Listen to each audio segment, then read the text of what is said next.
This is the case summarization about a Thai female patient who is 60 years old. She is diagnosed with infectious diarrhea with septic shock, acute kidney injury, acute tubular necrosis, oliguria, and ischemic hepatitis. She has underlying condition anemia and polyneuropathy, which is CIDP, chronic inflammatory demyelinating polyneuropathy. The patient came to hospital with dyspnea 2 hours prior to the admission, and the present illness is she has a diarrhea 7 to 8 times with fever, chills, dyspnea, fatigue with retained ET tube 1 day prior to admission. And coming to the pathophysiology, the patient has underlying condition anemia. Due to anemia, the patient has a low oxygen carrier, that is hemoglobin. So due to that, there is reduced blood and oxygen supply to the liver, and this causes hepatocellular injury and hepatocellular dysfunction in the patient. And due to hepatocellular dysfunction and injury, the patient has impaired metabolism and detoxification, which leads to the ischemic hepatitis in the patient. So patient has ischemic hepatitis. On the other way, due to anemia, the patient has activation of hypoxia inducible factor, which is known as HIF, and this factor basically helps in the adaptation of body in low oxygen level. So when the body has low oxygen level, HIF factor is activated, which helps to stimulate NADPH factor, which is nicotinamide adenine dinucleotide phosphate oxidase, and this helps to produce a complex known as ROS, reactive oxygen species, whereby when the patient has a low oxygen level in the cell cannot function well and there is low energy level in the cell. So the patient needs the adequate energy level to help for the cell function. So during that time, the cell produce free electron, which combines with the oxygen to form a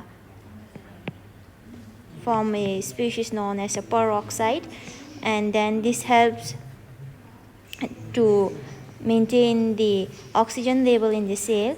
But on the other way, this ROS, that is reactive oxygen species, also damage the cellular components like lipids, proteins, and DNA. So due to that, this activates an inflammatory response, whereby it produces cytokines like histamine, prostaglandin, and bradykinin, and these cytokines circulated in the blood in the patient's body and cause systemic inflammation. And due to the systemic inflammation, the cytokines mimic the cells in the body, whereby it causes molecular mimicry, and then it causes polyneuropathy, that is the nerve damage in the patient. So the patient has CIDP. Moreover, systematic inflammation also causes the disruption of the blood nerve barrier, in which the cytokines enter into the immune cells, and through immune cells they go to nerve tissues, and then this leads to the demyelination of the nerve, which causes slow nerve conduction, which as well causes CIDP. Moreover, the patient has anemia, as you know. So the patient's body has low vitamin B12, that is vitamin B12 deficiency. So the main function of vitamin B12 is for the nerve conduction. So when there is low level of vitamin B, nerve cannot be conducted well and the nerve functions got impaired. So this leads to the demyelination of nerve as well, leading to polyneuropathy. So basically, the patient has an autoimmune disease, which is CIDP, which comes from the anemia, and there might be other factors as well which exacerbate this condition, but I'm not so sure of other factors. And then due to polyneuropathy, the patient presents with motor power 0 in all the limbs, and patient has a pale and a cool extremities with high blood pressure, that is 102/57, and patient also has a weakness and limitations to perform range of motion in all the limbs, and the patient gas glaucoma score is 6. E2 VT, patient is on endotracheal tube and the motor power is 4. And due to this one, the patient has a risk for peripheral neuropathy related to inflammation of meninges. Coming to next is the vasodilation. Since the patient has a systematic inflammation in the body, so due to that one, the like the cytokines in circulated throughout the blood in the body. So due to this one, the cytokines, when the cytokines circulated through the blood, it causes vasodilation of the blood vessel, and due to vasodilation, there is a low blood pressure in the patient's body, and this causes decreased perfusion throughout the body, like decreased tissue perfusion, and then this causes cellular hypoxia. So when there is cellular hypoxia, the cell needs adequate oxygen to take place the respiration to produce energy. So in that case, the cell respire through anaerobic, and they undergo anaerobic metabolism, which leads to the production of a lactic acid. So the patient has a increased level of lactic acid in the body. And moreover, cellular hypoxia also causes the activation of compensatory mechanism, whereby when the patient has a low oxygen level, it activates the compensatory mechanism to produce enough oxygen and to produce enough blood circulation or to maintain cardiac output. And here, due to anaerobic metabolism, the patient has hypoxemia. That means in the patient's body in the patient's blood there is low oxygen level, and then patient has metabolic acidosis because of the increased level of lactic acid level in the blood. Patient has metabolic acidosis, whereby the patient has high level of blood glucose, that is 230 mg/%. And due to the metabolic acidosis and hypoxemia, it activates a receptor known as a baroreceptor, and this baroreceptor helps to stimulate the central nervous system to help in hemostasis. So when it stimulates the central nervous system will induce sympathetic activity, whereby it causes vasoconstriction leading to hypotension, and it also causes failure. Due to vasoconstriction, the precapillary sphincters cannot perform well, and this impairs the function of the precapillary sphincter, leading to peripheral blood pooling. So due to that one, the patient has increased CBP, that is central venous pressure, which is 22. So the normal range of CBP is 6 to 12. So the patient has 22, which is a very high level of CBP, central venous pressure. So what are the risks of central venous pressure? The risks of the central venous pressure is the patient has a risk for cardiac tamponade and also risk for heart failure. And due to the increased risk of the increase in the level of central venous pressure, the patient has a reduced renal perfusion. And due to this one, there is a reduced glomerular filtration rate, because in kidney there is a glomerulus which helps to filter the toxins and the waste in the kidney. So due to this one, when the glomerulus cannot be performed well due to decreased glomerular filtration rate, the toxins cannot be excreted from the kidney, and it will be retained in the kidney, leading to the damage of the renal tissues. So this causes renal ischemia in the patient, and the patient has a renal injury, that is acute kidney injury. So the patient presents with anuria, which is the patient didn't have urinary elimination, and he has a EGFR factor 17, which is the chronic kidney disease stage number 4, and then the patient has a high blood urea nitrogen, low creatinine level, and has hyponatremia, and also have a fever, and has a blood, and the blood pressure is in normal range. And here I forgot to tell you something, because here due to the hypoxemia and metabolic acidosis as well, it causes like the failure of the sodium pump. So when there is failure of sodium pump, the sodium cannot be excreted out, and the potassium cannot be influx inside. So due to that one, there is efflux of potassium outside the cell and influx of sodium and water inside the cell, which leads to the retention of the sodium and water inside the cell, causing electrolyte imbalance and fluid retention, which causes cell to soil up, and this as well leads to the increased level of central venous pressure as well. And now next is about the lung tissue. The patient also has a acute respiratory failure type 1. So where does this come from? Because the patient, as you already know, the patient has underlying condition anemia. Since the patient already has anemia, there is low oxygen carrier. So when there's low oxygen circulation inside the body, the lung tissue cannot get adequate oxygen level. So when the lung cannot get adequate oxygen, it leads to the tissue damage and tissue necrosis in the lung. So when there is tissue damage in the lung cannot function well. So there is increased resistance and decreased lung compliance.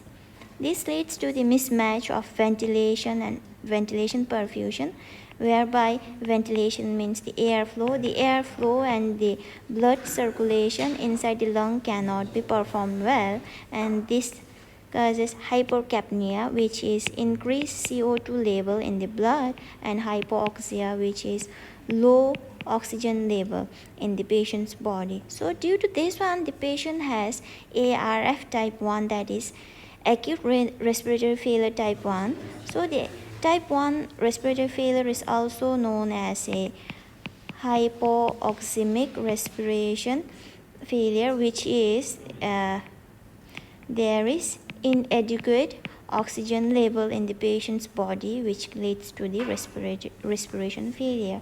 Due to this one, the patient presents with stridor in the lower lung, both lung, and patient has a low oxygen percentage in the body, and patient has underlying condition anemia. She also has pale skin and pale conjunctiva and low hemoglobin level, hematocrit level, and the patient is retained with ET tube with ventilator to help in oxygenation or to obtain an optimal oxygenation.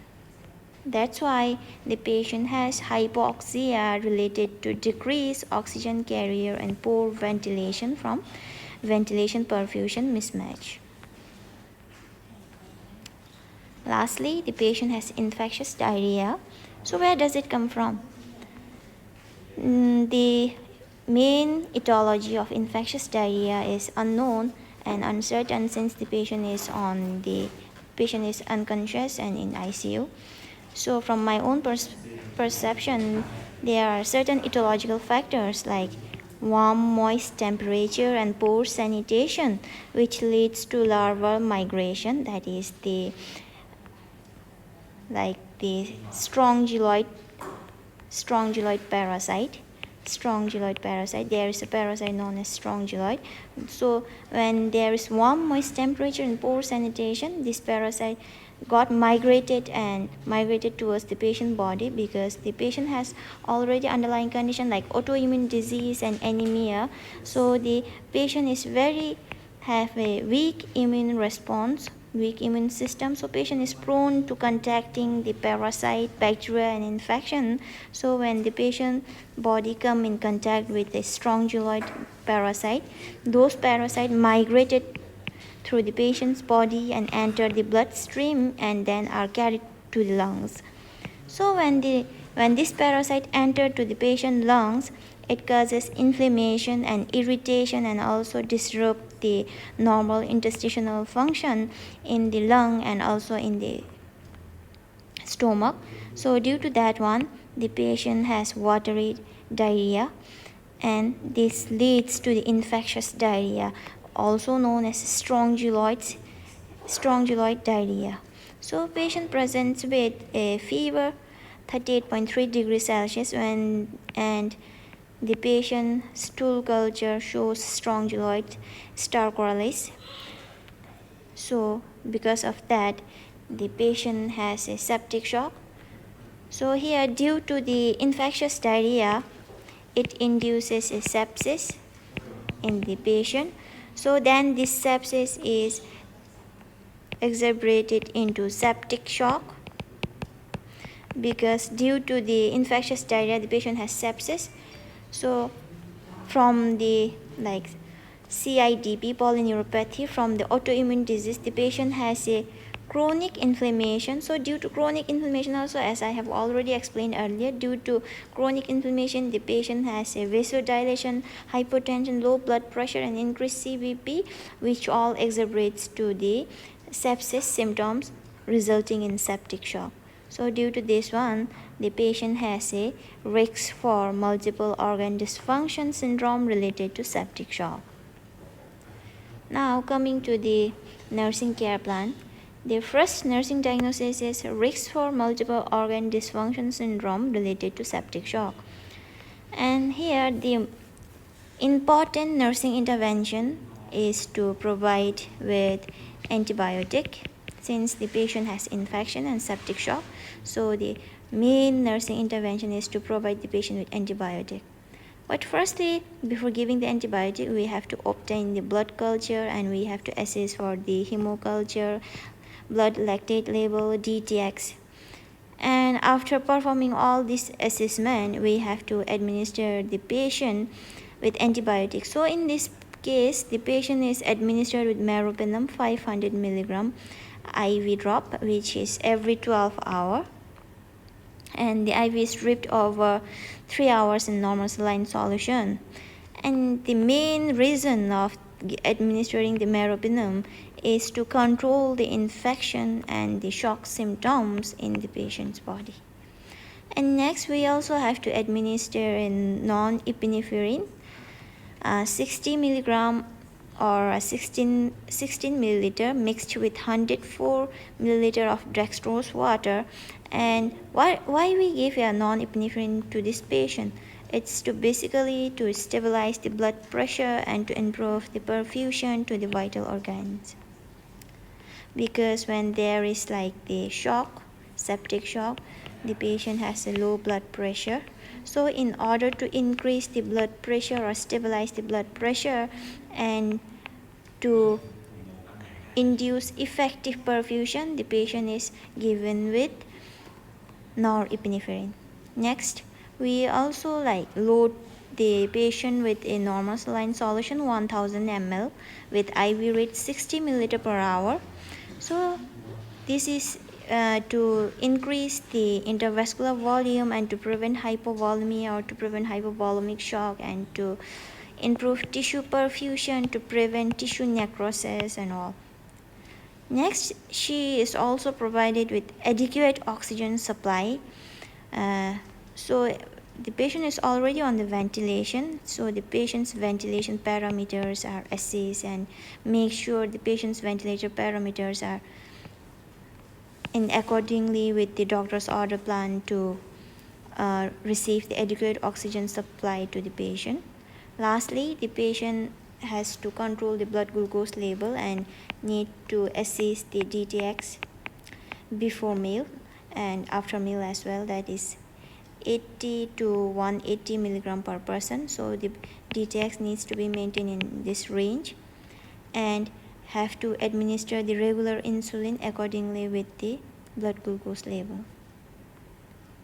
The second nursing diagnosis is hypoxia related to decreased oxygen carrier and a poor ventilation from the ventilation perfusion mismatch. The most significant nursing intervention here is to provide oxygen as per doctor's order and to control the ventilation parameters. And next is to perform suction as ordered by the physician to drain out the secretions, to prevent aspiration, to induce the optimal oxygenation level, and also prevent the risks of VAP, that is ventilator associated pneumonia, by following the VAPO guidelines. Here W is for weaning. Firstly, we have to, in order to prevent the ventilator associated pneumonia, we have to wean the ventilator or ET tube. So for that, for the extubation to take place, we have to assess the patient's readiness for weaning. So weaning also have a guideline. Firstly, we have to assess the main cause of the weaning, the main cause of the intubation, that is why the patient is on ventilator, why the patient is on ET tube. For an instance, like if the patient cannot breathe and the patient has respiratory failure or a pneumonia or respiratory infection, then the patient is on ventilator. So we have to assess whether the infection is getting well or not, whether the oxygenation is getting well or not, whether the patient can breathe on his own or not, and then we have to assess the spontaneous breathing. And next we have to assess the patient's vital sign, and we have to make sure that the patient's vital sign is in normal range, like the respiration rate needs to be lower than 35, and then the pulse rate needs to be lower than 120, and the blood pressure needs to be 90/60, and we also need to assess for the oxygen saturation, which needs to be more than 92%. And next we have to assess the patient's lab. For lab, we have to assess electrolyte, we have to assess like all the electrolytes should be in the normal range, and we also have to assess the partial pressure of oxygen and carbon dioxide, and patient should not have any alkalosis or any acidosis. And then we also have to assess the patient's hemoglobin level, needs to be more than 7, and hematocrit level, which needs to be more than 35%. Next we have to assess the oxygen saturation. Next we have to assess the ventilation parameter.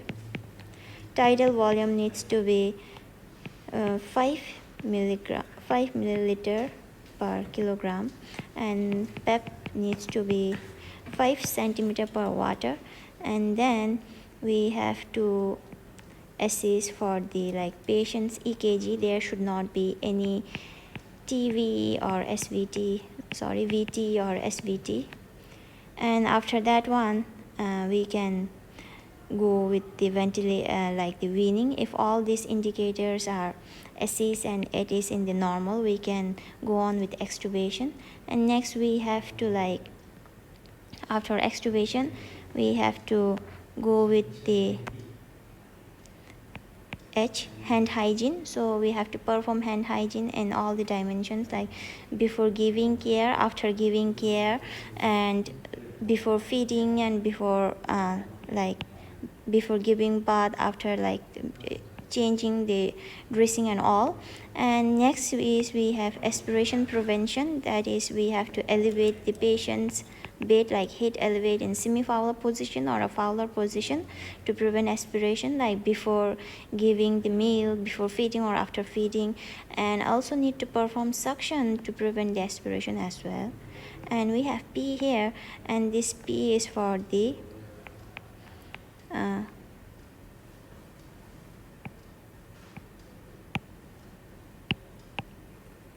we have P here, and this P is for the prevention of contamination.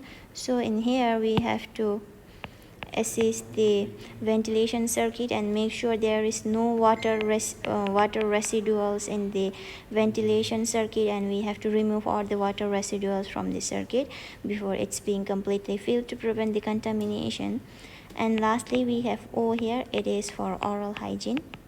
So we have to provide the patient with oral hygiene and oral care by performing the oral hygiene with a mouthwash, or with that is chlorhexidine, or with the normal saline solution to prevent infection. Lastly, we have to assess the cuff pressure to prevent the air leakage and to prevent barotrauma. So to assess the cuff pressure, you can use a cuff pressure that is in the hospital. So the cuff pressure needs to be maintained within 20 to 30. So if it is lower than that one, there is risk for air leakage, and if it is more than 30, there is risk for barotrauma. So it needs to be maintained within the normal range. And the third nursing intervention, nursing diagnosis is risk for peripheral neuropathy related to inflammation of myelin sheath. And here the nursing interventions are: firstly, we have to assess for the signs and symptoms of neuropathy, such as weakness, numbness, and pulselessness and all. And next, we have to administer the patient with hydrocortisone, which is corticosteroid, 100 milligram IV, 200 milliliter, mixed with the normal saline solution to control inflammation. So the hydrocortisone basically helps in the anti-inflammation, or it has the effect of anti-inflammation. Next, we also need to administer the patient with vitamin D 0.25 as per doctor's order, since the vitamin B helps in the nerve and the bone function, so the patient is administered with vitamin D. Patient also have a calcium carbonate 600 milligram, 1 tab. It is oral, and this is to induce the neurotransmission in the patient's body. Calcium carbonate helps in the neurotransmission and helps in the nerve conduction in the patient's body. So it helps to control the symptoms of here, like the polyneuropathy, since the patient has a chronic inflammation in the nerve. So the patient is provided with the calcium carbonate to help with the nerve function, and also assist the patient to perform the passive range of motion, like the flexion, extension, abduction, and adduction, all to prevent muscle and joint stiffness, and also to promote like flexibility of the muscle and joints to prevent disability or immobility. And lastly, provide comfort measures such as like gentle massage to the affected area to promote tissue perfusion and a relaxation. And the last nursing diagnosis here is a impaired urinary elimination related to kidney injury from septic shock. Since the patient has anuria, the patient doesn't have a urine output, that is zero urine output, so the patient has impaired urinary elimination. And the nursing intervention here are: firstly, we have to monitor the urine output and record the amount and the characteristics of the urine the patient has voided, such as the urine color, whether there is hematuria or not, cloudy urine or not, it is yellow or clear, or any like the color of the urine, and the amount of the urine we have to assess as well. And we have to assess for the signs of infection in the urea, like to assess for the risk of urinary tract infection, and assess for the signs of fluid overload and electrolyte imbalance, such as pitting edema, or like the urinary retention, like have the ascites or not, like the abdominal pain, pelvic pain and all. So we have to assess for those signs and symptoms. And then we have to advise the patient, or if the patient is unconscious, we have to help the patient to follow the low sodium diet as per the order. So since the patient is on feeding, we have to make sure the patient is fed as per doctor's order, that is blended diet ratio of 1:2 and 100 milliliter of the feeding to prevent fluid retention and to provide with the nutritious diet as well. And lastly, we have to administer the patient with diuretics as per doctor's order to excrete the excess fluid from the patient's body. So this comes to the end of the case summarization and the case presentation, and thank you so much for your attention.